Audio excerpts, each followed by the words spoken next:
Hello backpackers, this is Juan from Juan Backpacks, and I'm here to talk to you about my best gear picks from 2025.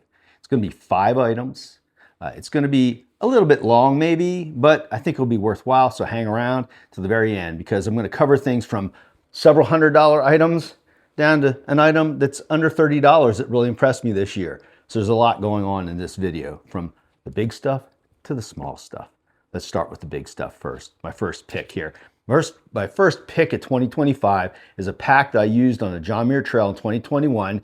It wasn't quite what I expected, so I got rid of that pack. And then I noticed that Gossamer Gear redesigned the Mariposa 60 liter just last year and improved the load lifters. I can tell you that I use this pack now for a few hundred miles, 200 to 300 miles, somewhere in between. And one of those trips was on the, you went to Highline in Utah, and I carried 8 days of food on that 8-day, 105-mile journey, and it carried it with ease. And this is the pack I'm talking about, the Mariposa 60 liter from Gossamer Gear. I'm not going to go over a lot of the specs here, but I will say the price point on this thing is about $315, I think, is the price point on it. And it weighs about 33.4 ounces in small. I think the medium weighs about 34.5 ounces. It's a 60 liter pack.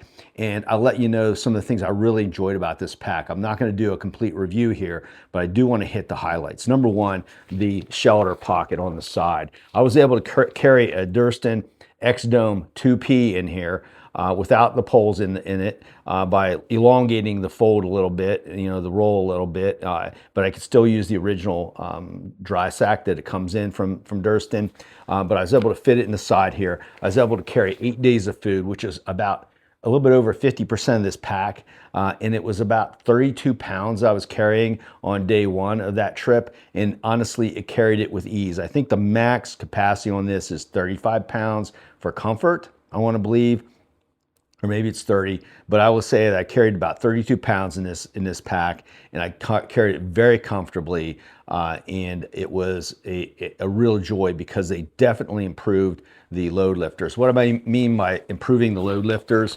You can see now the frame here at the top. This is a rigid frame. It's an internal frame. You can see the load lifters now. The angle from the strap is angled up to the top of the frame, and so what it's doing is then it's really truly transferring that weight from your shoulders into the frame and then down into your hips. And I think that's the number one reason I tried this pack again, and I absolutely love it. My use cases for this pack is definitely any kind of carries I have. They're 8 days or more, those extreme carries that I have often in the Sierra when I go out there. The other time would be winter when I have more volume because it's a 60 liter pack. I have a little bit more weight and more gear to carry with me in the winter time here in Pennsylvania. I mean, it doesn't get crazy cold, but it gets cold enough to have some good winter gear, and it's done very well with that. I did add something to this pack. I added a little pocket to the pack for my phone and just like little doodads or whatever here. But overall, it's a great pack. I enjoy the sit pad that pulls out. It's always nice for breaks. I can pull the sit pad out, put it down, actually use the pack, then lean back on it and take some breaks and so forth. So overall, it's an excellent pack. The belt system is really great. They redesigned that as well. I think they call it a pivot, and so the belt can pivot, the pack can pivot on the belt just a little bit, and that is really important, I think, for heavy carries because it allows your hips to move naturally when you're walking. And I just felt like this pack moved with me but allowed me to do the things I needed to do to get up the passes, to scramble around rocks and so forth. And so I really enjoyed this pack a lot. Again, it's a fantastic pack. It's got one big or two pockets on this side. It's got a really huge mesh back pocket with some reinforced nylon here below. And then it's got the big shelter pocket, which I love about this pack. It is not a roll top, it's a fold down design. That is not one of my favorites, but again, everything else with this pack is spot on for me. The organization in the pack and so forth. The shelter pocket in particular is something I really enjoy about the packs from Gossamer Gear because many of them have that shelter pocket on the side, and it just keeps it out of your internal part of your pack, so you can put more important things in there. It doesn't matter if your shelter gets wet. you know. So at any rate, this is the Gossamer Gear Mariposa 60 liter, awesome pack in 2025. Definitely the best pack I've used in 2025. So let's throw that off to the side. Let's dig in this little thing and find another item. Oh man, speaking of the X-Dome 2, this is the X-Dome 2. I have it elongated a little bit because I was folding it in a certain way to elongate the tent to put it into the side pocket of the Gossamer Gear. But I was able to carry the X-Dome in the Gossamer Gear. The weight of the X-Dome 2P is, let's see, X-Dome 2P. 2.7 pounds all in with the stakes and so forth, and the tent and the poles as well. That's with the carbon poles. There are several options. I really enjoyed this tent a lot. It comes in at about a price point of $500, so it is quite expensive. But I will say again, this pack performed excellent on the you went to Highline Trail. That's actually what I bought it for. We had some high wind situations and we were able to reinforce the tent with my Iceline trekking poles from Durston. And there's a way to put it into the vestibules along the along the pole system to make it more rigid. And I think that was a key kind of factor that I was looking at when I bought the tent. The other thing was it is extremely spacious, and I really wanted something spacious because I wanted, my son to be able to stay in the same tent with me, because it just makes it easier when we get into camp to set up one tent. And then he always brings a ultralight tarp. We set the tarp up in case it's inclement weather. In Uintas, it rains a lot more than the Sierras and it sleets and it hails even in July when we were out there. And so that was another reason I really wanted room. It has tons of pockets inside. It has tons of storage inside and tons of room. It's actually, quite honestly, got more than enough room. It almost has like room to spare, to be quite honest with you. But it's excellent. We cooked in the vestibules at times, obviously with the vestibules open, right? Because of inclement weather and so forth. So we were able to do that too. So all around, it was a big win. And you went to Highline, 105 miles, 8 nights or 8 days was a big test of this tent. It's in those high altitudes with lots of wind, lots of weather during the night and so forth and into the evenings. The other thing that I really liked about this too is that we could split it up. So I carried the tent portion and then my son took the poles. And so that gave us, a pound and a half a piece, something like that. I didn't really split it right down the middle. And then even the stakes for it, my son carried the stakes and the poles. I carried the tent, and that worked really well. One thing I will say about this tent is I would highly recommend some type of ground sheet for it. We did set it up in some grass one day. It was actually on the first day, and literally a piece of really hard, dried grass poked a pinhole in the bottom of the tent. There was really no way. I mean, I cleared out the area of sticks and limbs and so forth, and I just didn't realize that a piece of really hard thin, almost needle-like grass went right up through it, and I saw it poked up through. So it was easy to patch, quite honestly. It wasn't a huge deal. But I think it's important probably to use a ground sheet with this, unless you're really, really, really super careful about where you put it. So that's the Durston X-Dome 2, one of my picks for 2025 gear, the second one on my list. It was incredibly awesome. I'm gonna just toss it out of the way. The next thing is a piece of clothing. I've had this one for a while, but I had to bring it out as a top pick for 2025 because, quite honestly, this Tusha rain jacket from Outdoor Vitals has been excellent. It's performed well for me on a number of trips in the Sierra, in Pennsylvania, and beyond. And obviously, you went to Highline, and that's what made me bring it up now.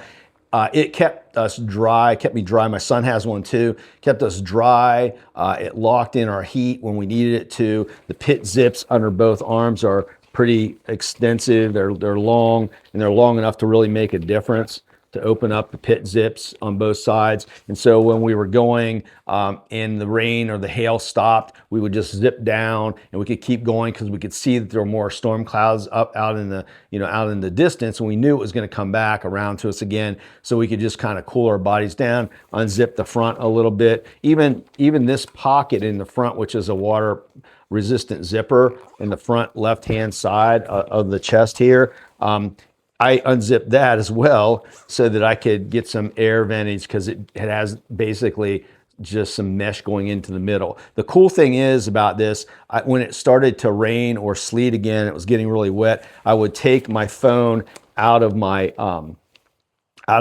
pocket on my strap of my Mariposa, and I would put it in here to protect it from the rain. I think that's really important because obviously your phone is for navigation and all sorts of things like that these days. The other thing I want to point out too, I'll just throw this thing on, is the hood. It really is form fitted, and so when you zip this up, you can see that it'll zip up to here. It really protects you. It can keep you warm, trap heat really nicely, especially if you have a good mid layer. And so basically the Tusher rain jacket from Outdoor Vitals is a winner all around. The price point of the Tusher is about $200. It's about 7.4 ounces in medium. And so that is not the lightest rain jacket you can get, but it is definitely one of the lightest rain jackets you can get. And I just don't see this thing wetting out. It has never wetted out on me. And I've spent several days in a row in the rain here in the northeast and eastern part of Pennsylvania, obviously in Pennsylvania. And it's never, ever, ever let me down. So again, great rain jacket.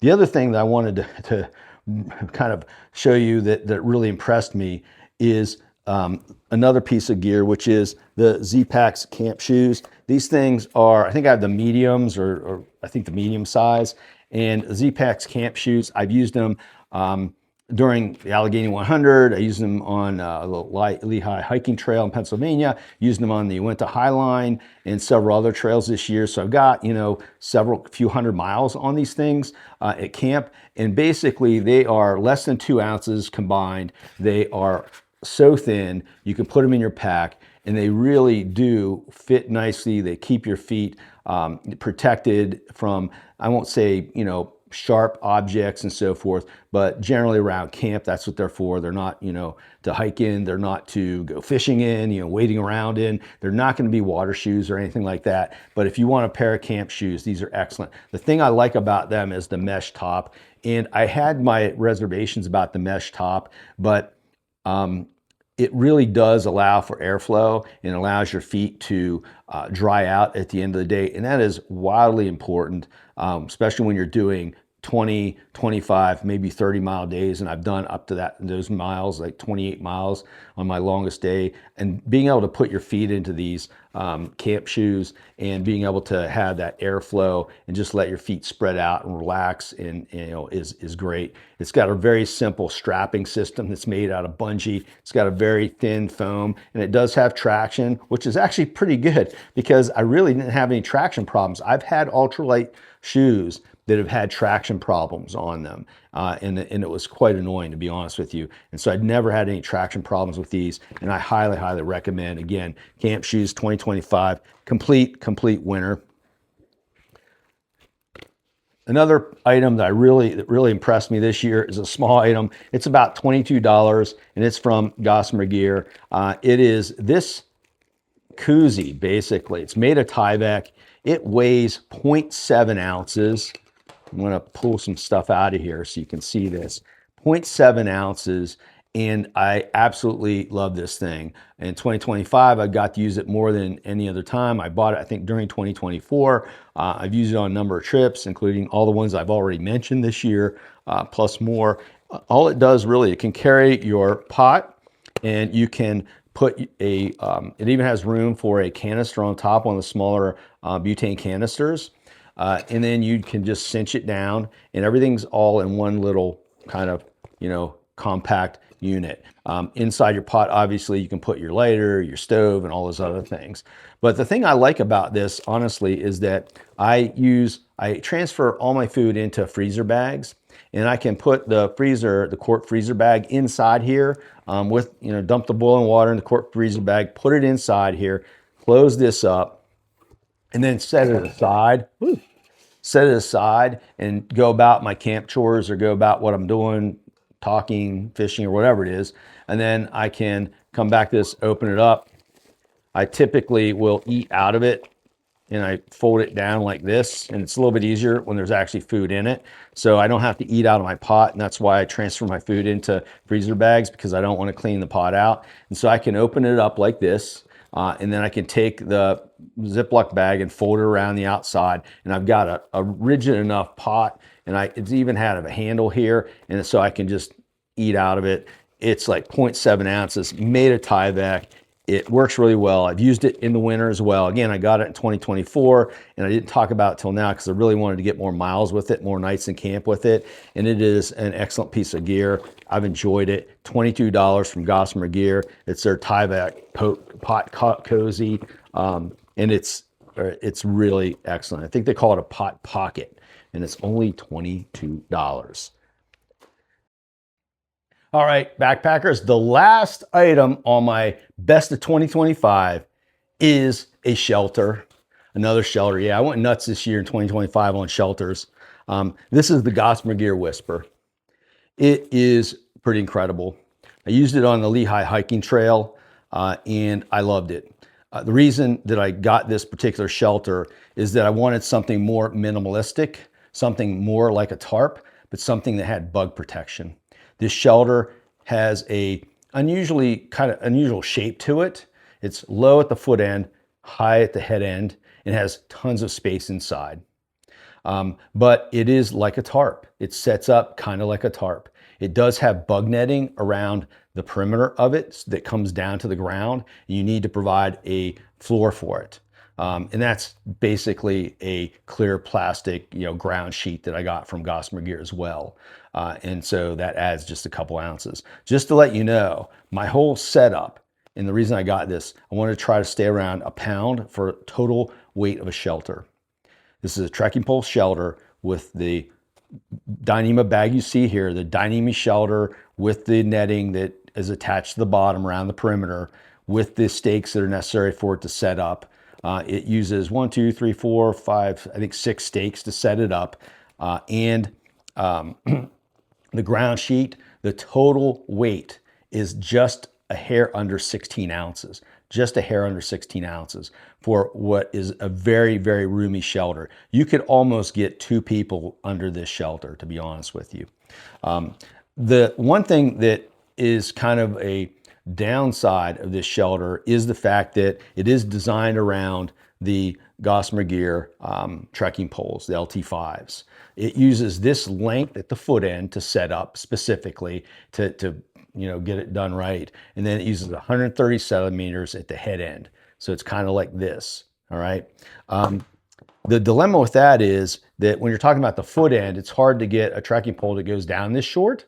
So you want to check that out if you have other trekking poles you're using. And you need 130 centimeters here to set up properly, I think, to get the right pitch out of it, the way it's designed to be. And so if you have something that's a little bit under 130 centimeters, like 125, you can do it, because I've done it, but the 130 works out a lot better. And so that being said, as long as you have a trekking pole set that has 130 centimeters, there are ways around it. I use my ice lines, and actually what I was able to do is take off the bottom section of my ice line, disconnect it, and then use it for the foot end. And it actually was really close to this length, really close, so it was good enough. The other thing you can do to kind of overcome that situation, if you want to use your own trekking poles that don't break down smaller, you can buy the pole set that you can get separately on the Gossamer Gear website. I don't use the whole pole set normally because I have it just in case I need it, but because it will put me up close to what my Durston is, my Durston X Pro.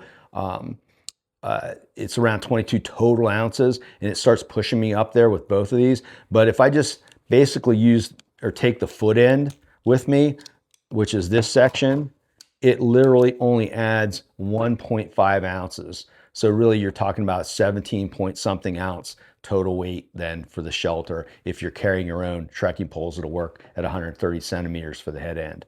And so this shelter, I absolutely love it. It is very minimalistic. It really makes me feel like I'm more connected with nature because I'm not totally enclosed, although having the bug netting is really, really nice. and I'm looking forward to using this into this year, again in 2026. Once I have even more miles on it, I'll probably do a more in-depth review of this. I am planning to take this into the Sierra with me in July this year, if I'm able to make that trip happen. And this will definitely be the shelter that I choose to do that, given where I'm going to be, the trail I'm going to be doing, and so forth. So that is my last piece of gear for 2025 that really hit my best of gear list. There was a lot more great gear, but this is the cream of the crop, I think. So backpackers, until next time, get out there, do some backpacking, do some hiking, stop watching YouTube videos, unless they're mine, and watch them all from start to finish.